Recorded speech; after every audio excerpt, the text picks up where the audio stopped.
Hello and welcome fans to another beer review of me, Ruku.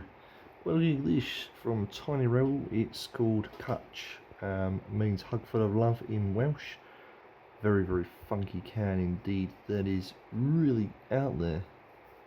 This is 4.6 as we can see, and there's a 330. Love Tiny Rebel, good company. Never had a bad beer from them thus far. Just got myself a top up there. There we go. Look at that. The colour is a red, deep red copper, foamy looking head, small compact bubbles in there as well. So what we got there is a red looking ambery colour beer with a foamy, I'd say ivory head more so than white. Carbonation. Yeah, so you can barely make it out from there, but you can see that it's there. See it streaming. Looks good. See what we can smell.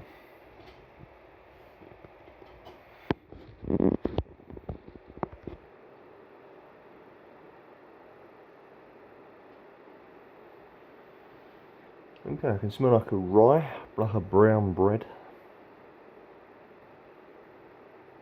Hint of like a fruit in there, maybe. Like a slight strawberry or a berry smell.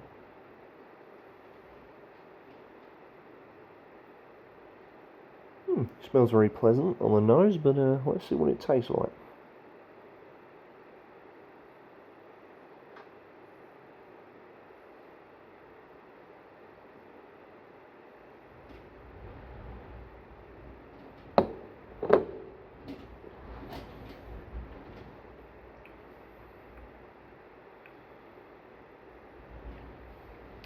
Starts off with a bitterness that comes in very, very profoundly, actually, almost overpowers the beer. Dies off into a red sort of rye taste, like a brown bread rye, and it's quite pleasant. It's soft. On the mouthfeel is very different indeed. Once you get past the bitterness and the rye, you're left with an overpowering prickly tongue, and that doesn't go away anytime soon. It's still with me. So you've got a real prickly beer that tastes of rye. It is a little bit bitter. The head is exceptionally foamy in the mouth and will just expand, and it covers the whole mouth. And if I burp, son of a good beer, but if you're not careful, that could almost ruin that sort of flavour, because there's so much happening in the mouth at once. You've got the rye, you've got the bitterness, you've got the head, the foaminess from the head, all comes in at once, bombards your palate like you wouldn't believe.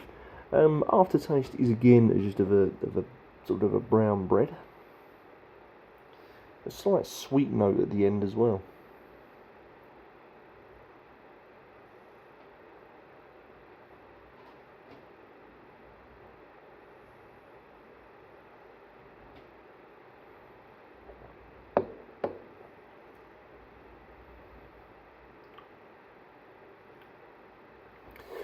So, there's a slight wateriness to this, but to be honest with you, it makes it that little bit more easier to palate and to drink. The beer itself, I think, is different. There's a lot of flavour going on, but it's very strong basic flavours. So to me, this is nice, and I would definitely buy this again without a shadow of a doubt. But I just feel that it can be a little bit overpowering. A little bit overpowering in sort of the rye department a little bit. I don't know what this has got in it, but I'll find out in a minute. Let's have a look on the back of the can. So, what do we have in here? I can't see what we got inside the beer. Oh, here we go. Water, malted barley, malted wheat, hops, and yeast. I didn't know it had wheat in it. That's probably why I'm picking up that sort of rye feel. It's got wheat. I'm going to remix a little bit in here just to see whether this will work. I don't know.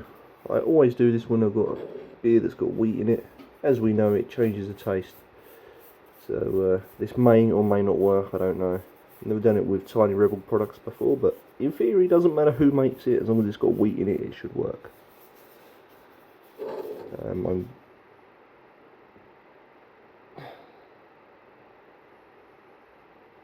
I think also the wheat as well, helping the head retention.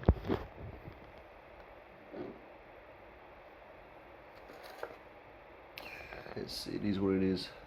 Notice how darker it's got now. You can't see through it. Can't really see much of that red anymore. It's gone cloudy.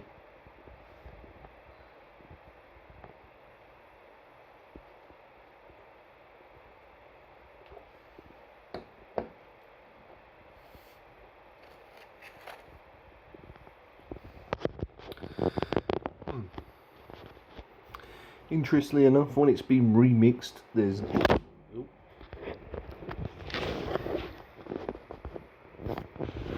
none of that rye flavour. You just get it's more toned down. It's less prickly in the mouth. There's that bitterness doesn't come in until the very last minute, but you've got that sort of real. The rye taste tones down, but it gives way to a more of a profound bitterness when it's been remixed.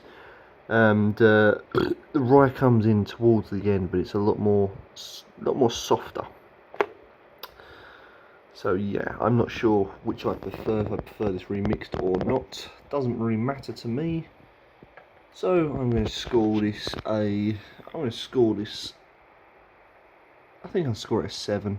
Quite easy. Nice flavours to some degree, but a bit overpowering in parts. So there you go. Thanks for watching. Join me next time for some more beer reviews.